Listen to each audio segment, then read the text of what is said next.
there are some good drills you can use during your warm-up to help you with basic stance, and in particular with lowering your level. And by the way, being able to maintain a wrestling stance for a while does take some endurance and strength in the legs, and so that there are some exercises that we do so that you can feel comfortable being in this position for a while that help with your, again, strength and endurance of your legs. One of the exercises that we like to do during warm-up is simply as we're running around the mat to lower our level, and that gives us practice doing that, keeping the head up and the hips down. And that is done, and while I'm not going to, that is done typically while we're running in a circle. For demonstration purposes, I'm just going to run back and forth on this mat, but you'll understand then what the basic procedure is.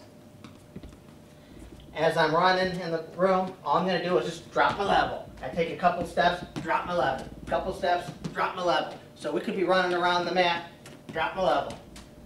Drop my level. You'll notice my rear heel is up, my head is up, my hips are down. My hips are actually pretty darn close to my heel, and I know then my hips are low.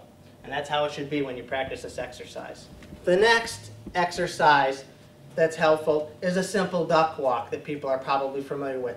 Again, these help you learn to keep your hips low, as well as also develop some strength to be able to maintain a low position for a while, which is critical in a wrestling match.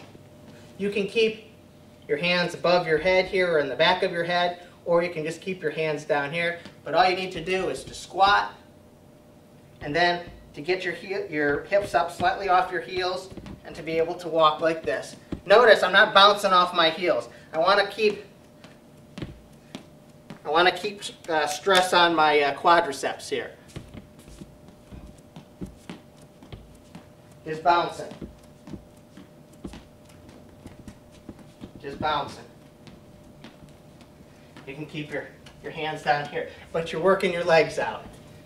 Next, a variation of that type of warm-up is hands behind the head, squat down. Again, my butt isn't going to be hitting my heels because when it does that, my quadriceps get some rest. The purpose here is to give my quadriceps some exercise and stress them some. And I'm going to get in this position, and we're just going to bounce. And you can bounce around the mat if you have a formation, or you can just bounce around.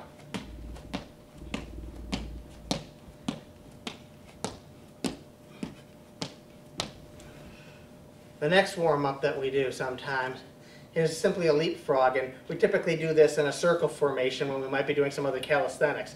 And all you need to do is to go up and down. You want to go low and you want to go high. So we're going to come up. Up. And when you go up, it's not just a lackadaisical and lazy pop up. You want to pop up. Up. Lower your level, pop up. Up. Up. Up. A variation of that exercise is simply to do a leapfrog up, break fall down, roll back forward, and pop up again. And we do these typically, as with the last exercise, for a certain period of time, say for 30 seconds, 45 seconds, or a minute. Again, to develop some strength and endurance. And this is done simply like this. Break fall, up.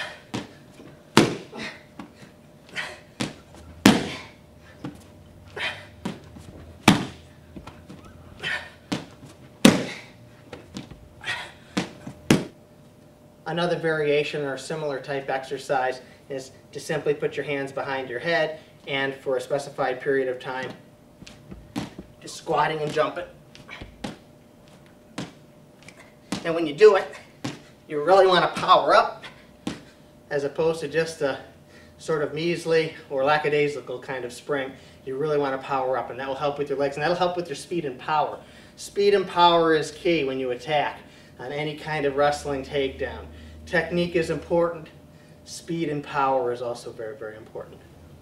Another good exercise to strengthen your legs and to develop some endurance is a technique where you bring your legs back and forth rapidly, and you're keeping your hips low the whole time. And all you're going to do is come down.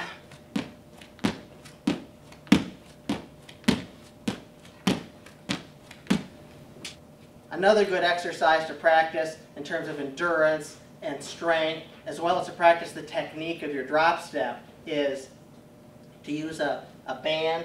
This is a commercially available band, and all you need to do is to hook something like this up to something solid so you don't injure yourself, and you get in your wrestling stance, and what you do for a specified period of time, 30 seconds, 45, a minute, maybe 2 minutes, if you really want some endurance work, is stretch the band out a little bit, lower your level, and attack. And I'm just going to practice my drop step. Just coming.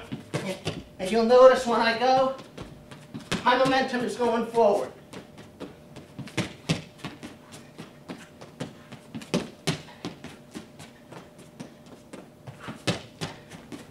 The next exercise is simply drop step shadow wrestling. You get in your stance, good stance, elbows in. I notice I can clap easily here. My palms are not down, palms are facing each other. And all you need to do with this is to lower your level and attack.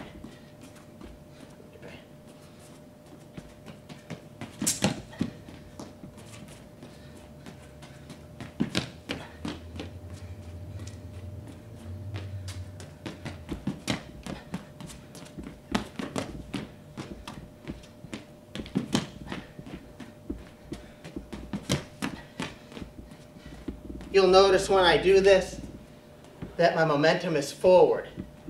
You'll also notice that I'm trying to continue my momentum forward.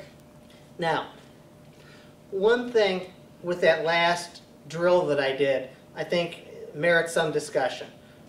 When I'm actually doing this both with my shadow wrestling as well as when I'm attacking my opponent, my momentum is so much forward that I think of it in terms of a sprint. When I'm sprinting really fast, my body is leaning forward, and if I don't put this front foot forward, I'm going to end up on my face.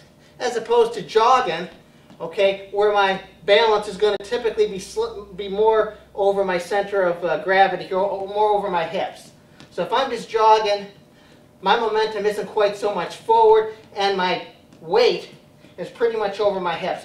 When I've actually initiated my attack, my weight is a little bit past my legs. On one hand, some would argue that that may be a dangerous situation. On the other hand, from my perspective, I've got to get in to attack my opponent as quickly as I can. And I want to conceptualize my attack as a sprint. I'm not just attacking, I'm not thinking of any type of retreat. When I've decided to attack, I'm going in, win or lose with that particular attack. My retreat is not going to be backing up. My retreat is getting into him as quickly as possible so that I can make contact with him. He will support me when that occurs. Colby? When I attack, if I just sort of keep my weight here and sort of come on in to attack a double leg, and my weight is not slightly forward, if I'm not sprinting in other words, if my weight isn't slightly forward so that my momentum, I'm forced to bring my rear foot up to get that frame, I'm going to be a lot slower. So it's critical that my weight continue to go forward. My opponent is what's going to prevent me from falling on my face. As you noticed a moment ago, when I was doing that particular drill, I'm like off balance for a moment. That's not how it's going to be when I attack, because my opponent is solid and he is going to support me, so I'm not going to fall on my face. Not only that, because I'm driving through, if we go down, I'm going to go down on top of him. So, when I attack, my weight, as we discussed before, is going to be shifting forward. My hands are going to be beginning the motion here. And when I come through, I want to drive. I want to be off balance. Everything goes through my opponent. Practice it that way when you do your shadow wrestling. Practice it that way when you're drilling with your partner. For example, and we'll get to this a little bit more in detail when we do the double leg series, but I want you to get the concept of weight through and momentum through your opponent. When I practice, if I'm practiced just on my feet, I'm not even going to touch my knee on the ground. If I'm going to do a double leg, I'm not just going to grab him. He's going to feel up in here. He is going to feel motion and momentum through him. Likewise, when I attack, when I'm drilling, and I come through here, boom, he needs to feel that impact. He can't feel that, or it's not going to be as effective in terms of momentum through him if my center of gravity is maintained exactly over my hips, more like in jogging posture. I think of it more of a sprint, so when I go, I've committed myself. And the risk there is that, yes, your weight is a little bit forward. There are ways to prevent, for example, head snap and such, which we'll go over in a future DVD. But my point is that by doing it that way, you're going to get in as quickly as possible, and that's going to increase the probability of your successful attacking your opponent. Another drill that's useful, particularly for developing a sense of power and impact and momentum through your opponent, is to use the banana bag in your room. Lower your level, and my goal here when I step in is I want to make contact through the bag. Okay, just like if you're going to punch or kick. I'm going to be using that power with my legs. I'm going to be thrusting my arms out. I'm going to be leaning forward. Everything is going forward in a sprint. And when I make contact with my shoulder, pretending that it's at my opponent's lower abdomen or belt line.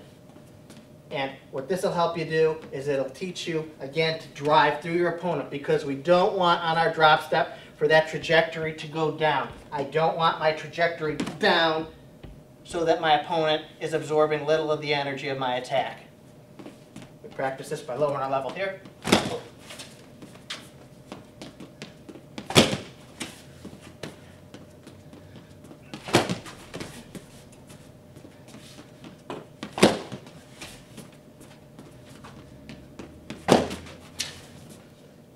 The first concept I tried to teach was simply lowering your level. And by doing that, we're just simply dropping, which is the most important thing in pretty much any initial attack. But the point being here is that I'm not going to be covering much distance with this type of an attack. It's a very good attack for close range, particularly because you can get your hips down so quickly. Contrasting that with what we did a moment ago, when I lower my level, this time I'm going to take like a step, like a fencer. I'm going to cut the distance. I'm not just going to drop my knee. I'm going to begin to travel. Okay, I'm going to step forward. So I lower my level and I step forward. That type of attack, as you'll notice, there's a lot of energy going forward. And again, I am somewhat off balance insofar as it's like a sprint. I depend upon making contact with my opponent to be ultimately in good position. And that's why that's kind of a difficult drill to do without an opponent.